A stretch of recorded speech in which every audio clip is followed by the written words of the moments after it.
everyone, today we will see how to make a perfect vanilla ice cream using whipping cream. The most important thing is to get the right whipping cream. Always make sure that the fat content of the whipping cream is between 35 to 38%. Second thing to remember is to keep the cream at the right temperature. For that, even the bowl and the whisk attachment we use have to be kept in the fridge for half an hour or in the freezer for 10 minutes.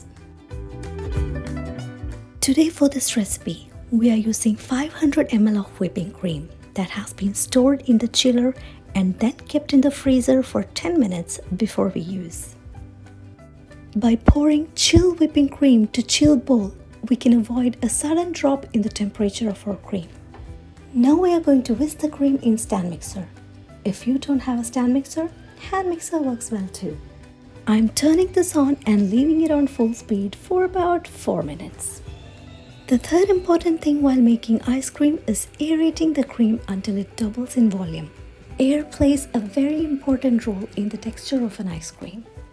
A well-aerated ice cream will be fluffy. If you skip the whisking, the ice cream will end up being dense.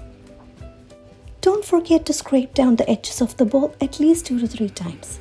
It is very important to do so, otherwise the cream on the edges will remain flat. And never compromise on the percentage of fat in your whipping cream.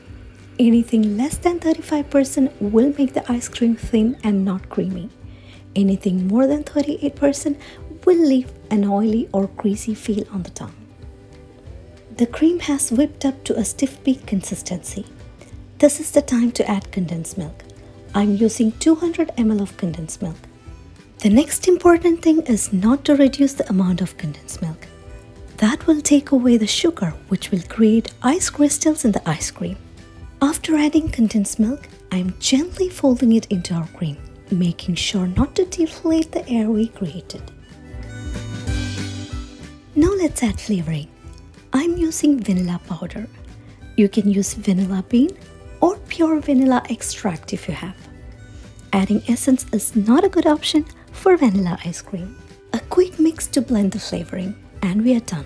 Now let's transfer our ice cream mix into a mold. I'm using a silicone mold. Plastic containers are great too. Always make sure to use flat containers as they freeze faster compared to a deep container. I'm giving it a few taps to remove any air bubbles. And then let's wrap it tight and freeze overnight. Make sure to wrap close to the ice cream mix because we do not want air to get in touch with the ice cream. Not wrapping it tight before freezing is another reason for icy and crystallized ice cream. Now I've taken the ice cream out of the freezer. Let's see how it looks.